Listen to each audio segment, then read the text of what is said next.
Have you ever examined yourself and looked at your spiritual standing and your personality and all of that together and wondered, how can I be great in the kingdom of God? Or how can I be useful to God in his kingdom?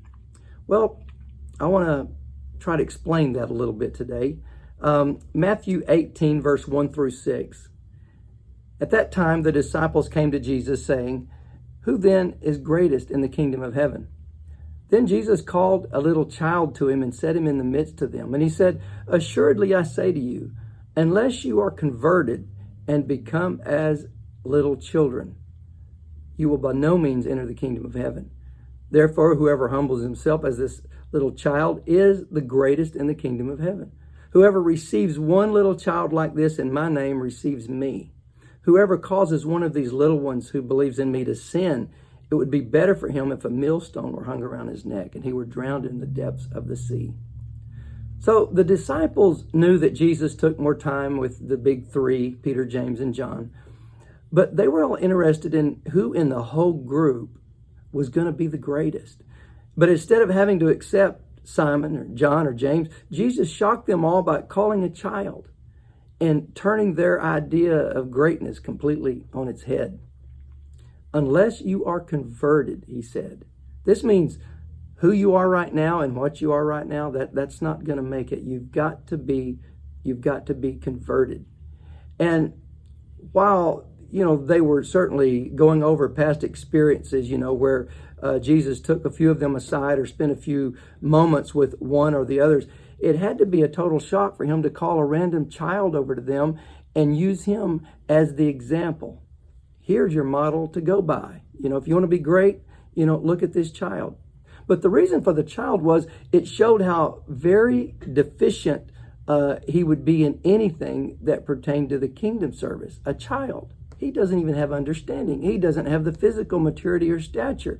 So for that child to be great, every facet of his person would have to have assistance. His voice, his stature, his maturity, his experiences, everything had to be built in. And so this child was the most deficient thing that the Lord could point to. Matthew 18 and verse 10, "Take heed that you do not despise one of these little ones. For I say to you that in heaven their angels always see the face of my Father who is in heaven." Letting them understand these children are very, very important. Because they're little, but also because they have so much potential. And from the point they're children until they grow up, there's going to be all these possibilities, these areas that can be filled in by God's plan and God's greatness. Verse 11 says, "For the Son of Man has come to save them which was lost." What do you think? If a man had 100 sheep and one of them goes astray, does he leave the 99 and go to the mountains and seek the one that is staying? If he should find it, assuredly I say to you, he rejoices more over that one sheep than over the 99 that did not go astray. Even so it is not the will of your Father who is in heaven that one of these little ones should perish. We should never have the mentality of, we've got enough, so what if we lose one? The Lord does not want to lose even one. But here's where God moves. He moves in our empty spaces. He moves in the areas where we allow him room. We're constantly assessing a person's worth or value by what they can do or perhaps who they are and what their name is. But in Hollywood, they have the Walk of Fame, or the Hollywood stars that they have on a sidewalk there, and you got to pay a lot of money to have it there. And there's people that have died and their names are still there, and you may know who they are, you may recognize them. There's probably several that you don't. And I wonder if heaven has a walkway like that. I think we would be surprised at the names that are on there. We may be surprised at the names that are left off, because the way God counts value is not the way that we count value. But it's interesting that Jesus, he said, I want to show you really what it is to be great. And he shows them a child who was not yet accountable. For he said, "For the Son of Man has come to save that which was lost." This child has an area that has to be improved upon. This child has areas that he must develop. Like a child, I need to realize that God needs my deficiencies. Now, of course, I'm not saying God needs me to be deficient, but he needs those areas where I'm looking at myself saying, I can't do this. God needs those areas where I'm incompetent. He needs those areas that I can hand over to him. And by handing over to him, well, grace and mercy begins to build in me and in you that area that at one time was so lacking and so needing. I need to realize that God needs that part of me. We must become as a child and be real about our needs. See, between where we are and where we need to be, there's space right there. And I know I've probably said that in these videos here 5-10 times, but it's a principle that is very necessary to get a hold of. I need to realize that God needs my deficiency. So we must become as a child and be real about our needs. Pharisees, they were the opposite of that. And that's why the Lord didn't like them, picked on them a lot, because they were puffed up. And in that area where they were and where they pretended to be, that was all empty space. That was just hot air. 1 Peter 5:5, likewise you younger, submit yourselves to the elders. Yes, all of you be submissive one to another and be clothed with humility. For God resists the proud, but he gives grace to the humble. God gives you grace when you're humble. When you are low, God fills in the gap. That's where you can see God. Therefore, humble yourselves under the mighty hand of God, that he may exalt you in due time. See, humility is me becoming small so God can be great. He operates in our humility. He operates in our deficiencies, casting all your care upon him, for he careth for you. All your care upon him. I do not want to be self-sufficient. I want to be sufficient through Christ.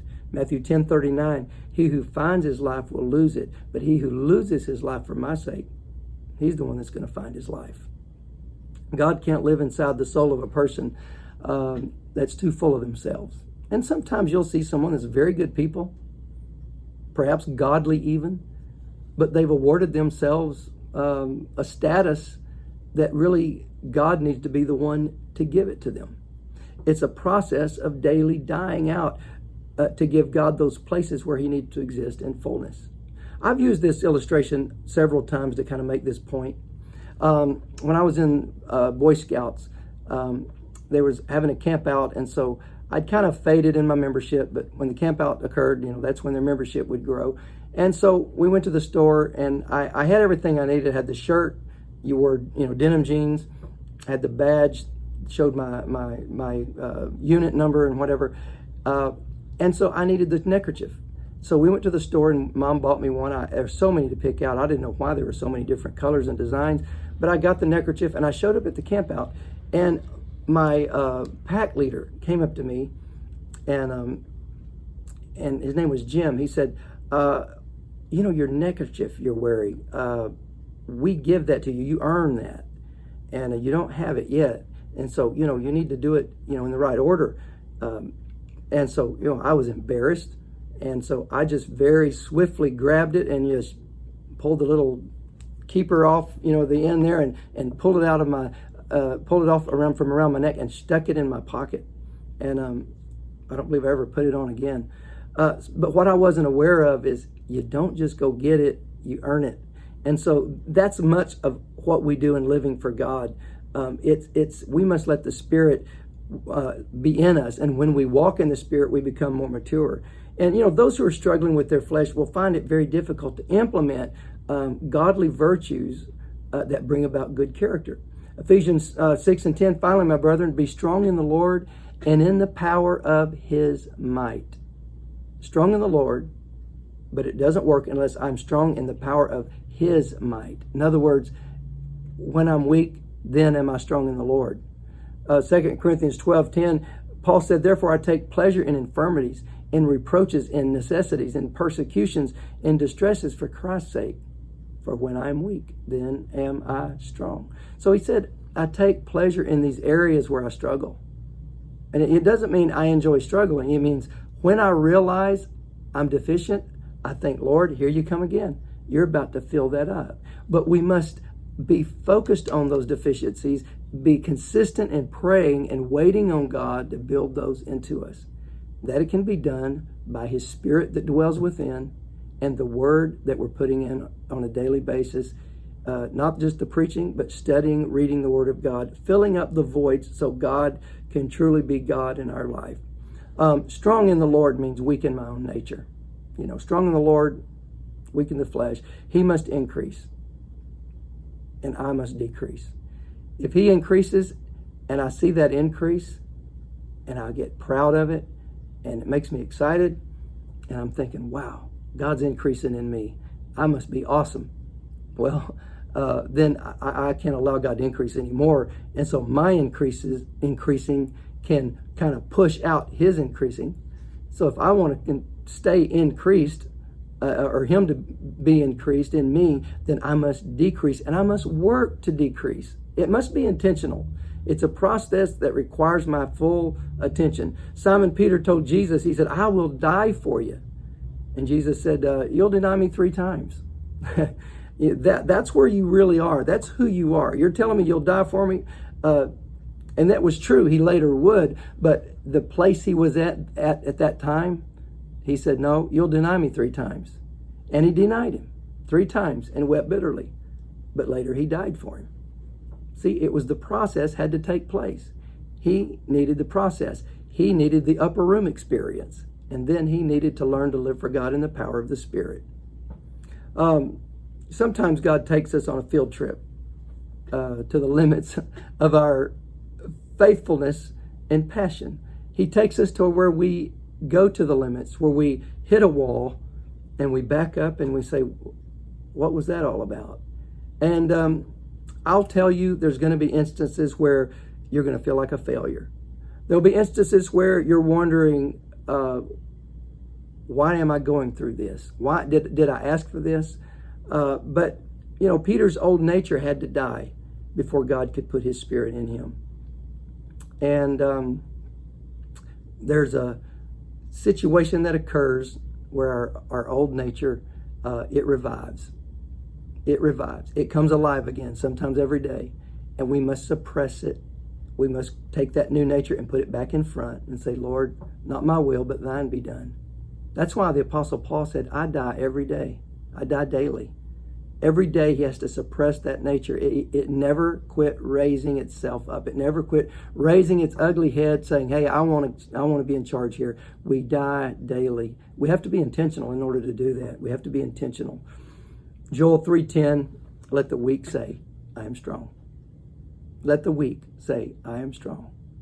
How am I strong? Well, we're mighty through God to the pulling down of strongholds. But first, we just have to understand how to be mighty through God. And we may even have to reduce that first to say, through God. First of all, through God. And what am I through God? We don't start out being mighty through God. We first just have to understand the process of through God. By Him, with Him, and through Him. I'm thankful today that God has given us these opportunities and the opportunity to grow and demonstrate what we're trying to duplicate. I want to be more like Him, less like myself. And then we can be the greatest in the kingdom by aiming to be low, humbling ourselves in order to be exalted. God bless you, each and every one.